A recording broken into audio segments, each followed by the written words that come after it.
How's it going, everybody? It's Boy Poe, and today I'm going to be showing you how to get your hands on a Rhyniognatha, and also I'm going to give you a couple tips and tricks to make your life a little bit easier. Because believe me, getting one of these creatures is a massive pain in the ass. So, let's get into it. Okay guys, so first thing first is where you can find them. And normally you can only find these creatures in two maps, the island and Lost Island. On the island you can find it south from the redwoods on the swamp. And then on Lost Islands, you can find it south from the center of the map in a couple swamp ponds that you can find on that area. If you need the location on the map, they're going to be highlighted. And as you can see, they're highlighted red because this creature is extremely rare. Like I've been jumping from server to server trying to get one, and out of like 100 servers, I only found 2 or 3. So definitely hard to get. Okay guys, so now that you know where to find them, let's talk about how the taming or impregnation works. So basically the only way of getting a Rhyniognatha is by impregnating one of your creatures. And to do this, you need a pheromone that only drops by the male. So you have to be lucky enough to find a male, kill it, get the pheromone, and then find a female. Once you find the female, you have to lower his health to 10%, feed the pheromone to the creature that you're going to be using as host, and then you just have to wait for it to impregnate you. Now the easiest way I found to do this is with a shotgun, a net gun with net projectiles, and a magnifying glass. Basically what I do is I net the creature and I try to lower his health with a shotgun, making sure with the magnifying glass that I don't kill it. And then once it's on 10%, I just mount the creature, feed it the pheromone, and wait for it to like get loose of the net. And just like that, you just wait for it to impregnate you. Now, if you don't have a shotgun, you can use swords, you can use spikes, anything that can damage it. But make sure to be careful because if it's too strong, you're gonna kill it and then you have to like look for another one. Always remember the magnifying glass. Don't forget it, you're gonna regret it. And basically that's everything for the pregnancy or the taming. After that, you just have to take care of the creature, making sure it's fed because the health and the food goes down stupidly quick. So you have to be careful with it, have a lot of food with it. Also, you have to take care for the cravings, which are like a new mechanic. It's like an imprint, but towards the creature. And these cravings can get a little bit crazy. Like just to name a few, you have Giga eggs, Karcha eggs, Quexel eggs, Golden Hesperone eggs. It can ask you for any of the kibbles, any of the consumables. It can ask you for black pearls, paste, gasoline, even element, rhino horns, ammonite bile, bee honey, and bottle tartar.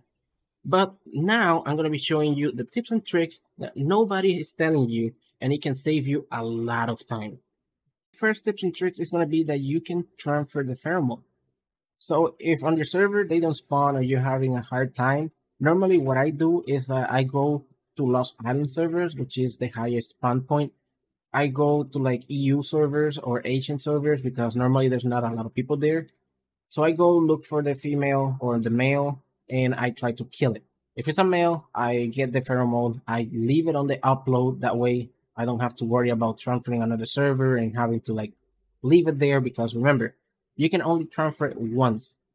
And just like that, once I find the female that I want, I just go to the obelisk or a drop, download the pheromone, use it, and get impregnated. Simple as that.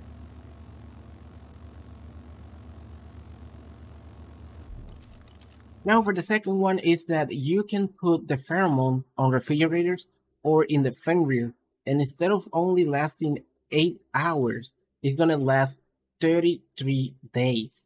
So you don't have to worry about, hey, I have to find a female, this is gonna go to waste. Now you just go server to server, farm a couple pheromones, and you basically have 1 month to use it if you leave it on a refrigerator or a Fenrir. And the last tip and trick I'm going to give you is that the creature that you're going to be using as a host, make sure to level up health and food. And also bring a snow owl with you. That way, you can leave it, if you're transferring servers, you can leave it for a decent amount of time before it starts starving or losing a lot of health. So it gives you enough time to go farm for whatever cravings it's asking for. Because remember, once it's impregnated, you cannot cry upon it or leave the server with it. So you're gonna be stuck on an unknown server unless you have a base. And if you don't do the cravings, it's not gonna be the best Rhyniognatha you can get. Even if it's a 140, like I did a 140 and I finished with like a level 38 because I didn't do a single craving. So yeah, cravings are important. And well, guys, with all that, the only thing remaining is gonna be to finish raising it. Once it comes out of the creature, it's gonna be on 30%, so it can eat out of the traps, or you can put it on Mawin, whatever you want. And then it's just fill up some troughs or fill it up with meat and forget about it. Do the imprints if you want, and that's it. So yeah, I'm still raising mine. They take a long time, even on 3 times. So I'm pretty sure this is gonna be like I would say like a 9 day, 8 days thing. But it's quite broken, so I can see why they put like a big breeding timer. But with everything shown and said, that's gonna be everything for this video. So I really hope you enjoyed, found it useful, and if you do, remember, leave a like, subscribe for more future videos. Any question or suggestion, leave them in the comment section below. And I'll see you in the next one. Peace and happy hunting!